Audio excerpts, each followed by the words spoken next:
Looks like I was too late to see Caribert one last time.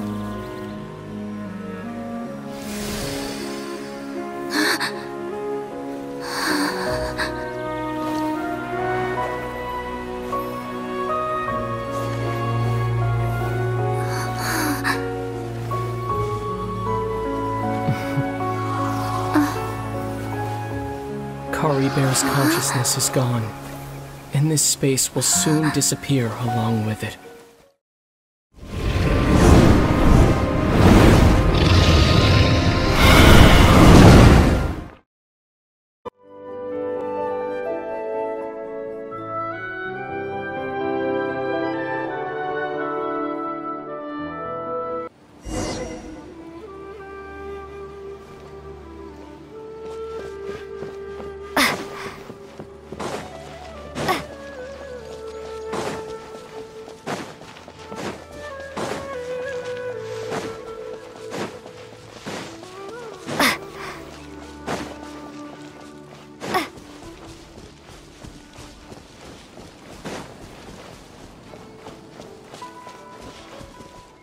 So, you see, Granny Jahiet was a mercenary when she was younger. She just talks like that out of habit. She's not trying to scare the children on purpose. Oh, there I go again. Always talking about my own things. Do you maybe have anything you want to share? It's okay if you don't. You could also just talk about what you think of me? Oh, I think you're an incredibly strong and thoughtful young woman. You'll meet many amazing people and live a very happy life. You won't miss someone like me. Huh? Are those your friends over there?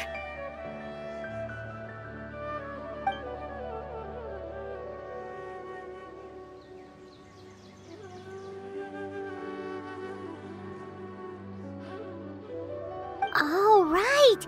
This version of Atossa hasn't met us yet! Friends? I guess you could say that. It must have taken them a lot of effort to find me. So, I should see what they need. I'm sorry, Atossa. We'll have to continue this conversation another time. Another time, huh?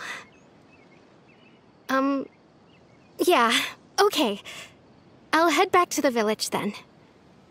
Talk to you some other time.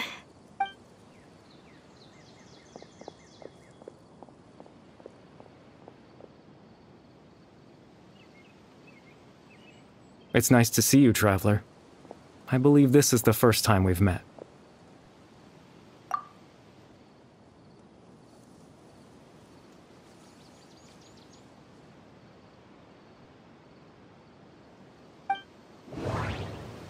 The founder of the Abyss Order.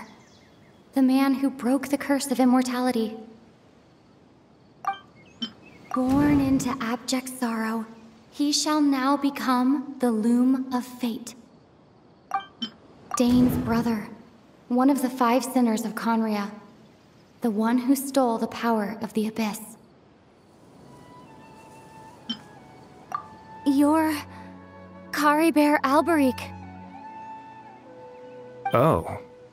You know me? That's quite the surprise. I don't believe I've met you before. Oh, I see. It was the memory, wasn't it? Your sibling's memory. You saw the me from back then. This is Atossa's memory. I came here to say goodbye to her. But I suppose I'll just leave her a message instead. Come, let's find somewhere else to talk.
suppose you could call it the realm of my consciousness.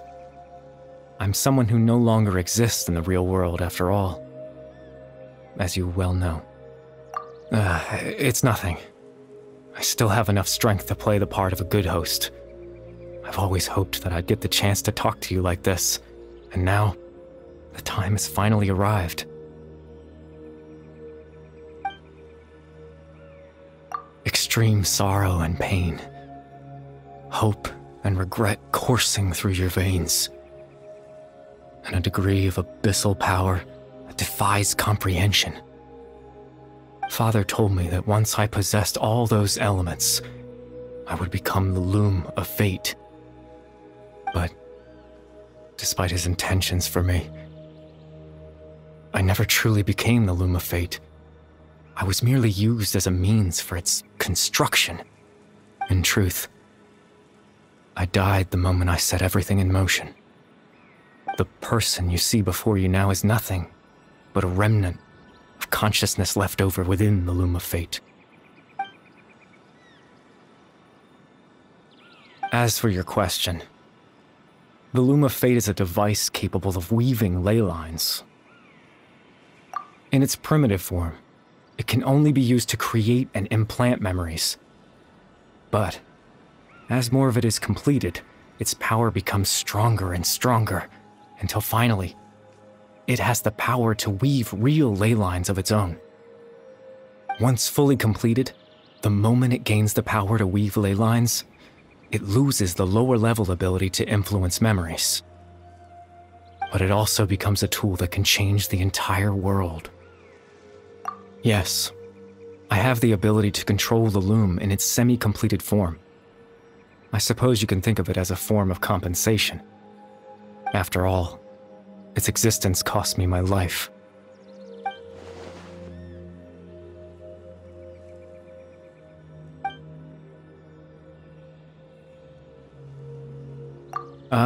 That.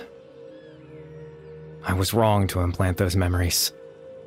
I'm sorry I caused so much trouble. Not only for everyone in the village, but for you as well. I just wanted them to feel like I once existed in this world. As if I had a chance at life.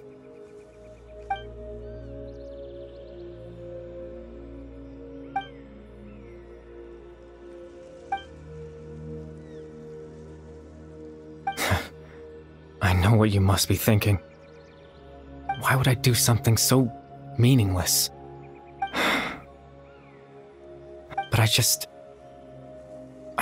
couldn't accept it. I had to know what it would be like if I had my own life. What kind of person I would be. What other people would think of me. Chief Ahmadiyya, Baram, Granny Jahiyat, Atossa.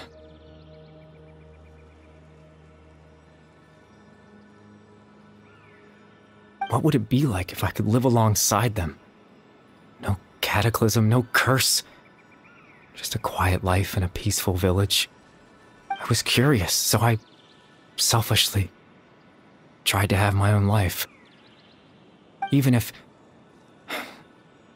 that meant piecing together the version of myself that could have been. One memory at a time. I know it sounds stupid. After all, my life ended a long time ago. Any chance at living was stripped away from me when I was 8 years old. My consciousness left to mature in an illusory world of nothingness.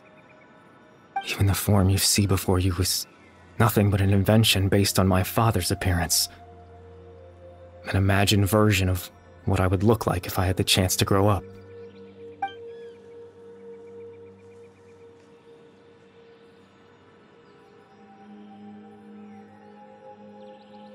I know. But there's nothing I can do to make them find me. If I could exist in the real world, I would return without a second thought and surprise them with the suddenness of it all. But...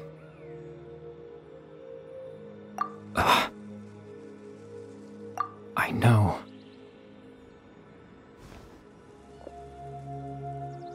Captain Dainsleif. Twilight's sword, you mean?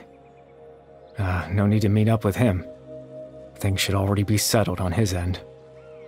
Exactly. As someone who could only exist in people's memories, the fact that I'm able to talk to you in my consciousness like this can only mean one thing. The Loom of Fate has already been completed.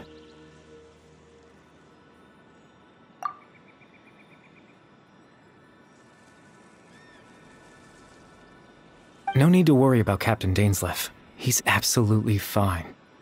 The only reason he lost the eye was because I happened to guess exactly what he was planning. Captain Dainsleif has had the eye inside his body this whole time, hasn't he? His plan was to lure the Abyss Order to a false location, capitalizing on their pursuit of the eye in order to have the chance to confront the prince. He would then hand the eye to you and tell you to take it away from that location. That way, Captain Dainsleif could accomplish his own goal and ensure the safety of the eye all at once. A very thorough plan.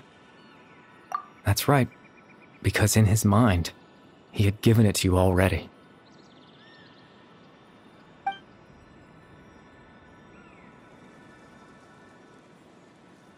Before you two entered that false location.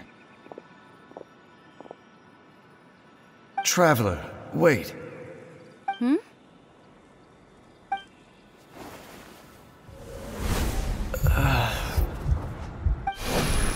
We've no time to lose. Let's head inside.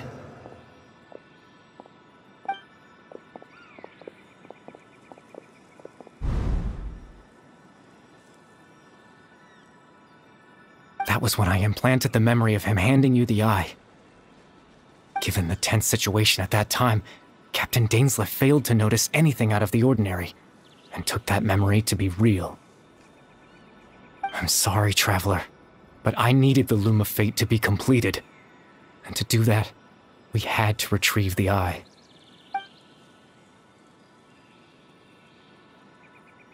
I promise I'm not trying to conceal anything from you, but I truly have no idea what the prince is planning. Tevat's ley line system is deeply entrenched in the planet. Creating new ley lines can neither replace nor extend the ones that already exist. In the face of everything they could be planning, I fear I'm too insignificant to even get a glimpse of the bigger picture. In any case, I had my own use for the Loom of Fate, and my goal, at least, has been achieved. You remember my father, don't you? Clotar Alberic. I believe you saw him in your sibling's memory.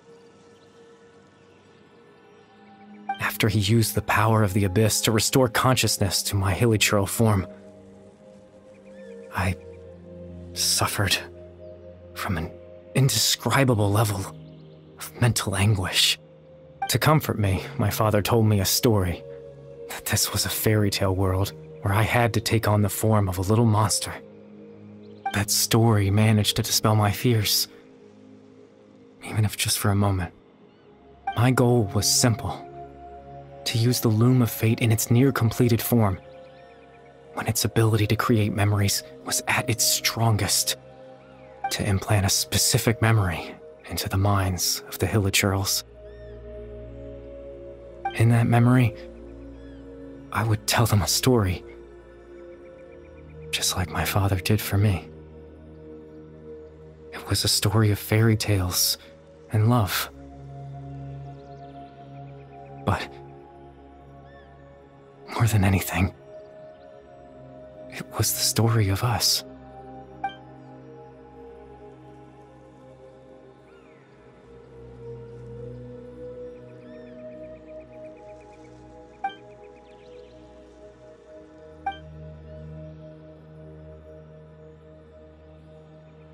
I can't change the world.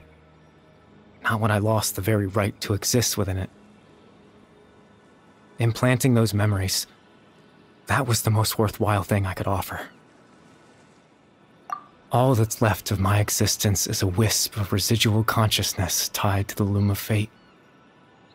In truth, that trace of my consciousness should have dissipated long ago. My goal was the one thing that allowed me to hold on all this time. But now, the Bedtime Story, is finished. And it's finally time to rest.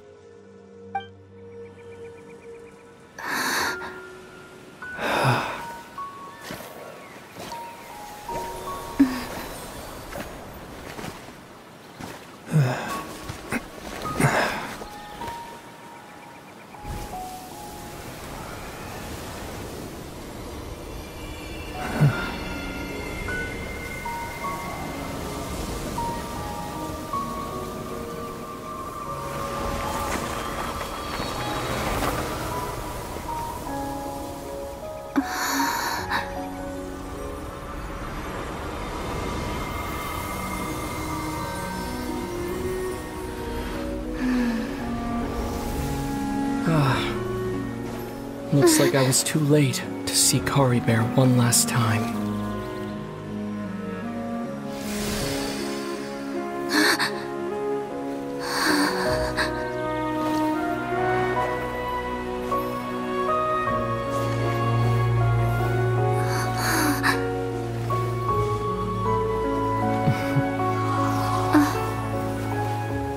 Caribert's consciousness is gone, and this space will soon disappear along with it. Neither of us belongs here. That's why we're not tangible. Were that not the case, I'd love to hug you too. Well, how about a conversation?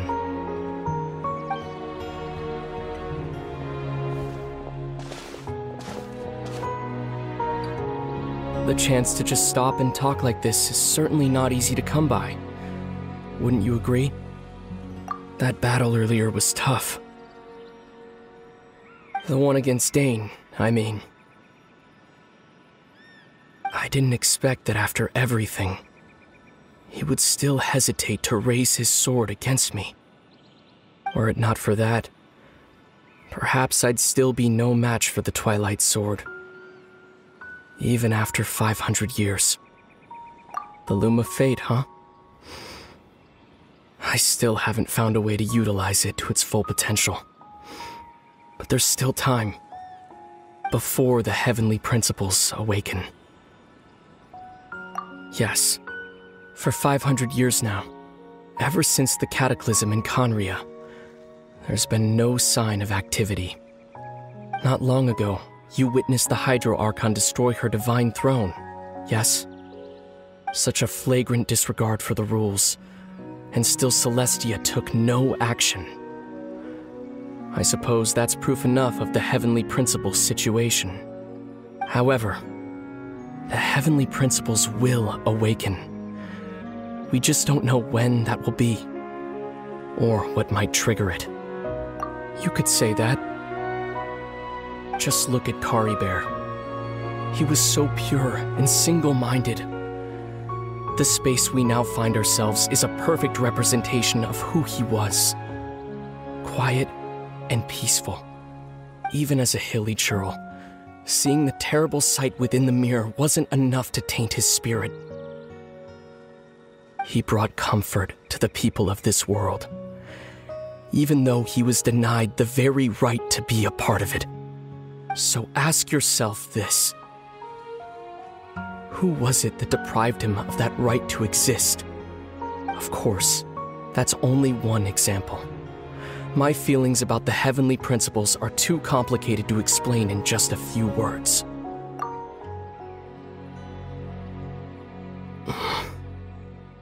Lumine?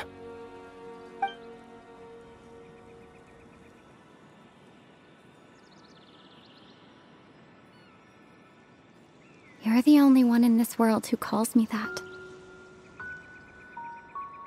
There's so much I wanted to ask you. But for some reason, I'm not interested in asking those questions right now. There's just one thing I have to ask. One thing I could never understand. Why? Why can't we continue our journey together?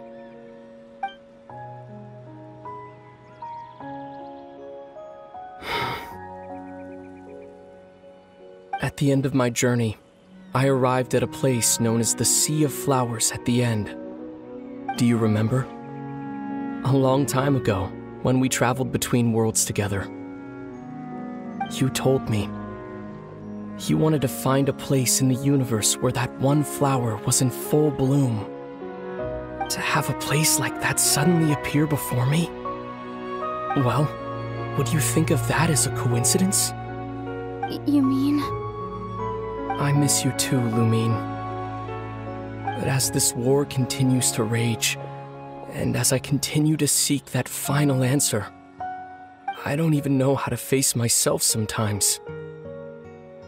Let alone my own sister.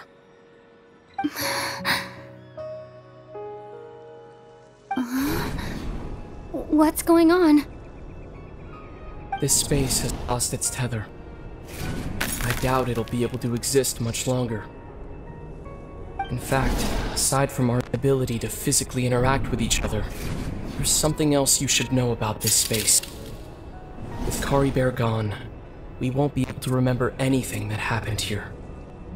Everything in this space will be wiped from existence, including all memory of our reunion. You're only telling me this now?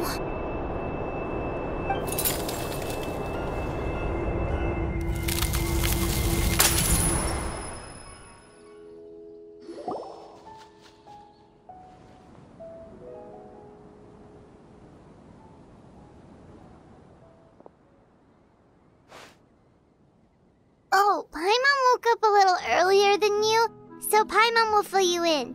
The villagers said that they saw us sleeping near the village yesterday. They couldn't wake us up no matter how hard they tried, so they decided to just bring us back here. Oh, and Dane came by just now. It looked like he was injured. He didn't say anything, though. Just made sure that you were all right and left. Kinda seemed like he had a lot on his mind, but that's Dane for ya. Let's think for a second. We were in that memory, and we saw that guy you called Caribert. He was the missing villager that we've been trying to find, right? And after that, Paimon doesn't remember what happened. Wait, really? What a score!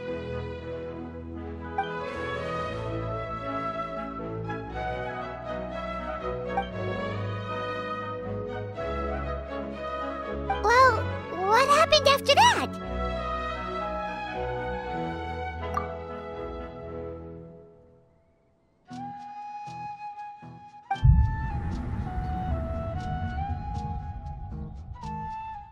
Ah, there you are. Sleep well? Bayram, you sure seem happy. Did something good happen? Something good? Huh. Wasn't anything good or bad, I'd say. It's just that, well, the village organized another search party yesterday. It didn't feel right to leave all the searching to the adventurers. So there we were, searching away, when suddenly this one guy said it all came back to him. According to him, one day around dusk he was passing by this one tree outside the village, and he saw our missing villager. There he was, sleeping under that tree all by himself. His parents came a little later to wake him up, and they all left together.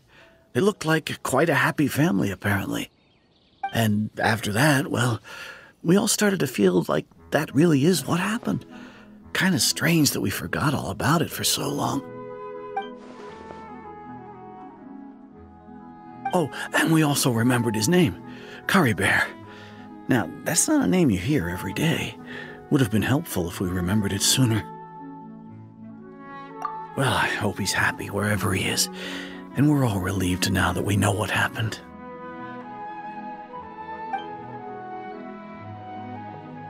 Seems like everyone thinks Caribert left the village. That's probably for the best. At least they have some sort of explanation now. Paimon wonders how Atossa's doing. Maybe we should go check on her. If she hasn't remembered like everyone else, we can tell her what happened. Paimon didn't see her in the village just now, so She's probably at the tree. Come on, let's go talk to her.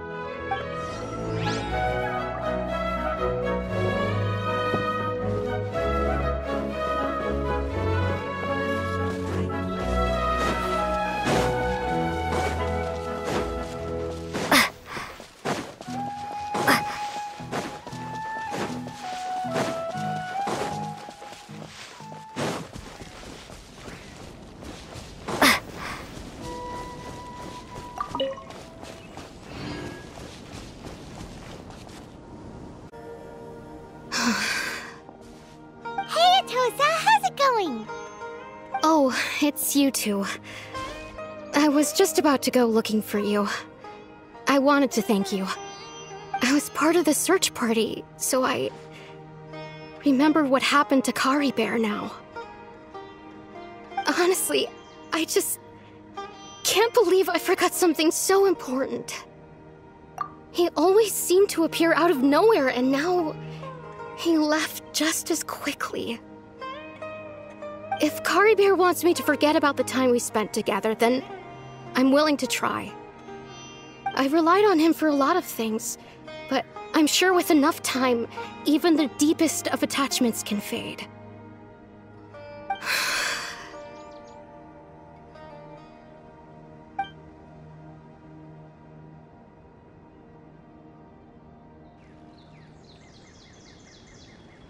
Okay, I'll admit, I'm just putting on a brave face. I was dumped, wasn't I? Otherwise, why would he just leave like that without saying goodbye? You don't need to comfort me. I'll be okay. It's just like Caribert said. It's the things we overcome that make life more precious. And you know, if he has a heart, maybe he'll come back and see me one day. Anyway, thanks for all your hard work, you two. I promise I— Well, that should be it, right? Everyone's lives can go back to normal now. Oh, right! Weren't you about to tell Paimon what happened after your conversation with Caribert?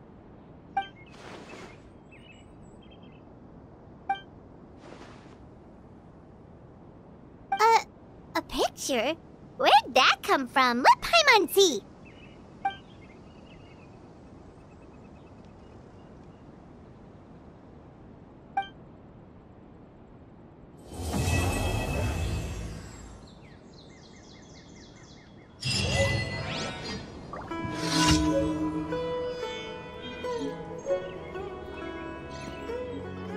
Yeah.